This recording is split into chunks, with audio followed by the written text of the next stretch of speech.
Bien aimé, écoutez-moi très bien. Dans la vie, là, on ne fait rien avec sa force. La force ne peut pas t'envoyer à quelque part. Tu as besoin de la gloire de Dieu pour t'accompagner. Jésus avait compris ce secret-là. C'est ce qui faisait la force de notre Seigneur. Il partait toujours puiser. Il partait toujours puiser. Parce que le jour où il a quitté le ciel quand il est venu, quand vous lisez Philippiens chapitre 2, la Bible quoi? La Bible dit, ayant en vous les sentiments qui étaient en Jésus-Christ, lequel existant en forme de Dieu n'a point fait quoi?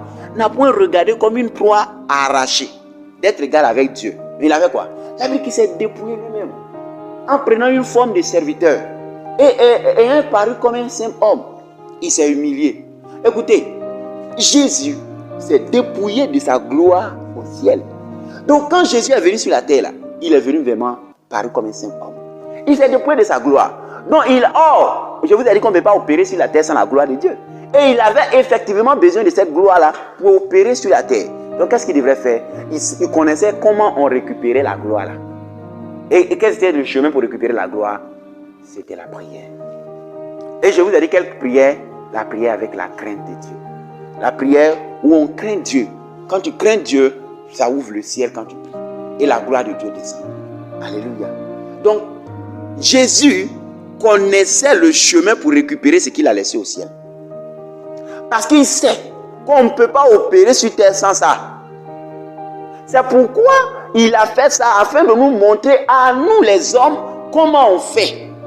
Est-ce que vous suivez? Je vous dis que c'est lui qui n'avait pas besoin de prière. Mais si il était descendu à la gloire, qui ne priait pas pour nous montrer comment on fait, nous on fait comment?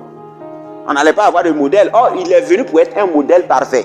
Donc il a laissé la gloire au ciel et il est paru comme un simple homme. Il est venu pour nous montrer comment faire. Il a marché lui-même dans la crainte de Dieu. Comme Hébreu pouvait le dire. Bien qu'il fût fils, il a appris l'obéissance par les choses qu'il a souffert. Une manière de dire qu'il a obéi lui aussi. En tant que fils de Dieu, il a obéi. Est-ce que vous comprenez? Voilà. Donc pour dire que Jésus a craint Dieu quand il est venu. Maintenant la crainte, ensuite la prière qui a ouvert le ciel. Quand il priait, la gloire de Dieu est descendue. Moïse et Élie sont venus. Et je vous ai dit que la gloire de Dieu, quand elle descend, elle va vous mettre en contact avec les hommes de votre destinée et elle va vous révéler le plan de Dieu dans votre vie. Elle va façonner même votre caractère. Elle va changer même votre manière de comprendre les choses. Elle va vous communiquer les capacités et les qualités dont vous avez besoin pour accomplir votre destinée. On ne joue pas avec la gloire de Dieu. Et il y a une chose que j'aimerais que vous notez, c'est que s'il y a quelque chose qui fait fuir la gloire de Dieu, quelque chose qui fait fuir la gloire de Dieu, c'est le péché. Ça fait fuir la gloire de Dieu. Alléluia. Je vais profiter en même temps pour vous parler de la différence entre l'onction et la gloire de Dieu. Je vais en arriver là tout à l'heure. Mais remontez un peu au premier texte que j'ai pris qui parle de Moïse. Écoutez bien aimé. Quand Moïse a fait la rencontre avec ce buisson, sa vie n'a plus été la même. Ça a changé son histoire.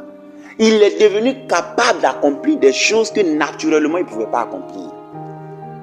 Naturellement, il y a des choses que tu ne peux pas faire.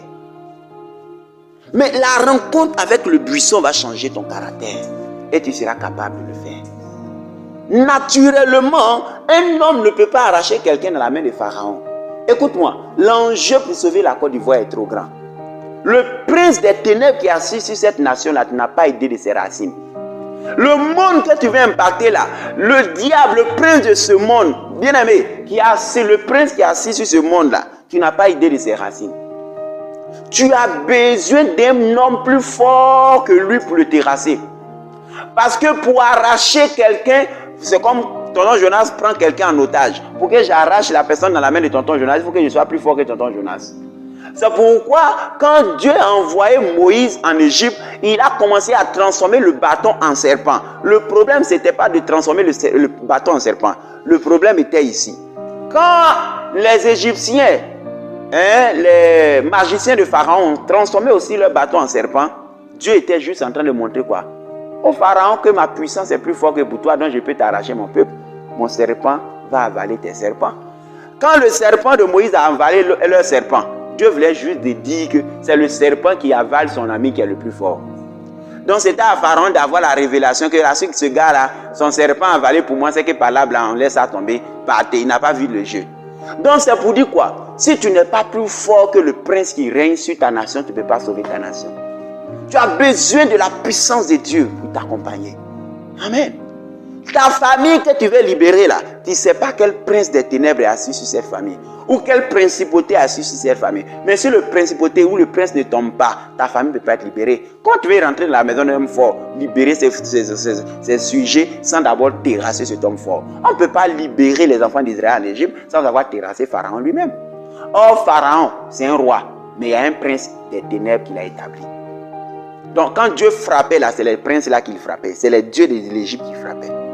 Donc, quand tu vas libérer ta famille, c'est les démons qui sont assis sur ta famille que tu terrasses. Donc, au départ, Moïse voulait le faire par sa force. C'est pourquoi il a fui. Mais quand il a fait la rencontre avec le buisson ardent, il n'a pas fait ça avec sa force. Il est parti avec l'Éternel des armées. Tu as besoin de Dieu pour t'accompagner dans ta destinée. Mais la rencontre avec Dieu, on le fait où? Sur la montagne. Amen. Sur la montagne. Et je vous ai dit que sur la montagne, veut dire quoi? Le jeûne et la prière. On s'approche de Dieu dans la sainteté. Ôte tes souliers dans la sainteté. Voilà deux éléments clés pour impacter son monde.